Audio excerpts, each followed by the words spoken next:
Thank you mga kaibon. Maraming salamat po. Welcome back sa YouTube channel natin mga kaibon. Kumusta po kayong lahat? For today's video, sasagot po tayo ng katanungan ng mga kaibon natin. Ito po yung unang tanong sa akin ng kaibon natin. Ang tanong, paano mag-project niyan pastel OPA? Mga kaibon, disclaimer lang. Ang isi-share ko dito ay base lamang sa kaalaman ko at karanasan ko po sa pag-aalaga po ng mga ibon. Sa tanong sa atin kung paano daw ba mag-project ng pastel OPA. So mga kaibon, itong mga pastel kadalasan po ito naglalabas sa mga parisan na merong dugong ino. Halimbawa po, nakapagparis kayo ng for example green opaline cock, split ino, tapos yung kapares niya for example green opaline, wala siyang dugong ino.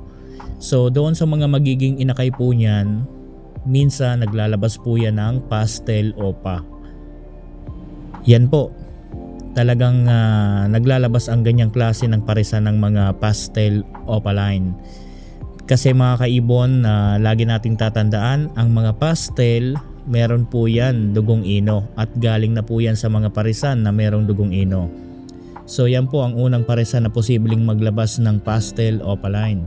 Pangalawa, halimbawa po nakapagparis kayo ng back to back opaline na green split sa ino. So ang ganyang klase po ng parisan, naglalabas po yan ng biswal, Lutino OPA. Sa mga non-biswal, pwede po yan maglabas ng green pastel. So yan po yung pangalawa. Pangatlo, halimbawa po nagpares po kayo ng green opaline na wala pong dugong ino na cock, tapos naipares nyo po sa mga Lutino OPA. So pwede rin po yan maglabas ng green pastel doon sa mga magiging inakay. So yan po yung mga parisan. Basta po lagi po nating tatandaan, itong mga pastel pwede po yan maglabas sa mga project Lutino OPA or kaya naman mga kaibon sa mga parisan na isa lang po ang merong dugong ino. Yan po yan, naglalabas po talaga yan. So yan po, pangalawang tanong sa atin, boss, yung parisan na Parblu OPA split ino na hen ang kapares Lutino OPA na cock or vice versa, ano kaya ang ID ng mga iaanak nun, boss? Salamat po. So bali ang parisan ni sir ay Parblu OPA split ino na hen ang kapares Lutino OPA na cock. Sa ganitong klase po ng parisan, maglalabas po ito ng visual Lutino OPA split po sa Parblu. Sa mga non-visual naman po mga kaibon, pwede po ito maglabas ng green OPA split Parblu split ino. So yan lang po ang magiging ID po niyan mga kaibon. Lutino OPA sa visual, split yan sa Parblu, at sa non-visual green OPA split Parblu split ino. So yan po yung mga tanong sa atin ng kaibon natin. Sana po nasagot ko po ng maayos. Ngayon mga kaibon, pag-usapan natin yung madalas po na tinatanong sa akin. Ang kadalasan kasing tinatanong sa akin ngayon mga kaibon, ng kaibon natin, ano daw ba ang pwedeng gawin at bakit daw ba nangyayari ito sa mga alaga nila? Yung breeder kasi daw nila nangitlog, tapos pinisa lang yung inakay.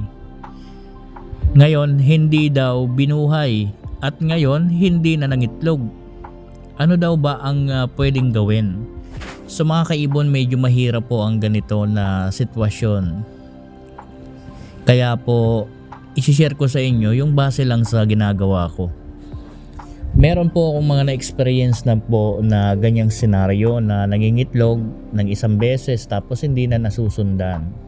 So isa-isahin natin kung ano ba ang mga posibleng dahilan kung bakit ganyang klase yung breeder natin. Sa ganito kasing klase talagang medyo sasakit ang ulo mo, dahil yung ibang mga ibon kapag nangitlog tuloy-tuloy. Itong mga nangingitlog ng isang beses lang, ito yung mga mahirap. So ano ba yung mga posibleng dahilan? So magsimula tayo dito sa baka po nabubulabog yung mga alaga po ninyo. Isa rin kasi yan sa dahilan kung bakit hindi na nangingitlog yung mga alaga natin. Baka po nabubulabog sa lugar. Baka yung lugar na pinaglalagyan ninyo dinadaanan ng tao. Kaya nabubulabog sila, di makapag-focus doon sa pangingitlog.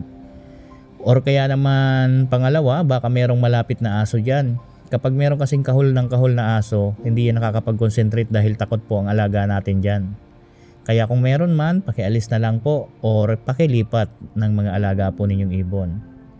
So yan po yung pangalawa. Pangatlo na posibleng dahilan mga kaibon, baka po itong mga alaga po natin hindi talaga kumbaga matured na, hindi na talaga doon sa focus ng pangingitlog.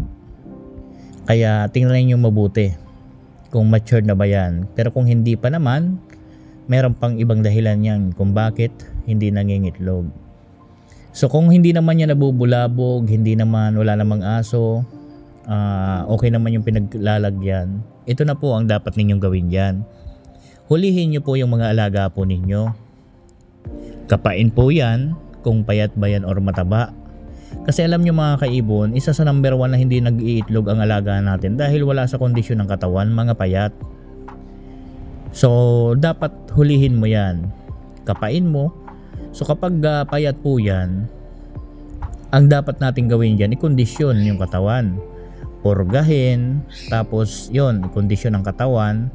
Sa patoka, doon manggagaling ang pagkondisyon, at doon din sa vitamins at sa gulay.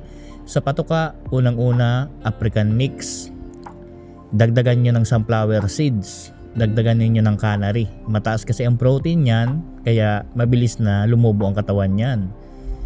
Halimbawa po, nagbigay kayo ng African mix. Ganito ang mixing niyan. 3 kilong canary ay African mix, 1 kilong canary, at kalahati na African mix. Na sunflower seeds. Pwede rin kalahating canary plain lang. Okay na rin po yan. I-mix nyo yan, tapos ibigay po ninyo yan sa loob po ng 15 days. Magbigay kayo araw-araw ng gulay, kangkong. Magbigay kayo ng vitamins araw-araw. Pag 15 days na, kapain po ninyo kung nagbago ang katawan or tumaba na. Kapag nagbago na ang katawan, bumilog na, ibalik nyo na po sa African mix ang bigay na patoka. Huwag na kayong mag-add ng sunflower, huwag na kayong mag-add ng canary. At yung gulay, palitan nyo na po yan. Malunggay na po ang ibibigay ninyo dahil palapit na tayo sa breeding. Sa vitamins, tuloy-tuloy lang. Sa pagbigay ng gulay, malunggay 4 times or 3 times a week na lang. So malunggay lang po ang ibibigay po ninyo. Alisin nyo na po yung dating kangkong. So kapag okay na yung katawan, i-maintain nyo na po yung patoka na African mix, vitamins at yung gulay, bigay nyo na po yan ng nesting material. So kapag nabigay nyo na po yung nesting material, obserbahan nyo na po kung malapit na ba sila sa breeding. Pero dapat yung alaga natin wala doon sa area nga na nabubulabog, may aso. Dapat doon sa talagang makakapag-concentrate sila sa breeding. Kasi kahit maikondisyon natin ang katawan yan, mapaganda natin at ready to breed na, kung ang area naman ay dinadaanan, nabubulabog, tapos merong aso, so wala rin. Useless din yung ginawa natin. Kasi hindi rin yung makakapag-concentrate mga kaibon . Isipin nyo, magme-mate yung dalawa, may mga dumadaan-daan na tao. Magme-mate yung dalawa, may kahol ng aso. So wala rin po yan. Dahil doon sa kahol ng aso, takot yan, natatakot. Wala po. Stress lang ang abutin yan. Kaya po, papayat din yan. Kaya kung maaari, mailagay natin sa tama. Yung talagang makakapag-focus sa pag-breed. At walang ingay ng aso at walang dumadaan na tao. Kayo lang ang nakikita, okay na yan. So yan po. Ganyan lang po kasimple. And then, panghuli na tips ko para palaging fertile ang itlog lahat. Triman nyo po ang balahibo sa puwetan. So paulit-ulit ko pong binabanggit ito, pasensya na po kayo. Kasi marami pa rin ang kaibon natin ng mga bago siguro dito sa channel natin na hindi pa nakakapag-scroll ng iba nating mga video. Kaya sa mga nandito na, matagal na, pasensya na po. parang sa akin, parang kagaya nyo lang din po yan nung nagsisimula kayo. Siyempre, kailangan din natin igabay. Kaya minsan mga kaibon, mas maganda kung meron kayong nakikitang comment na nagtatanong patungkol sa ganito, mas maganda i-share, magbigay din kayo ng komento po ninyo na karanasan ninyo sa pag-aalaga po ng ibon.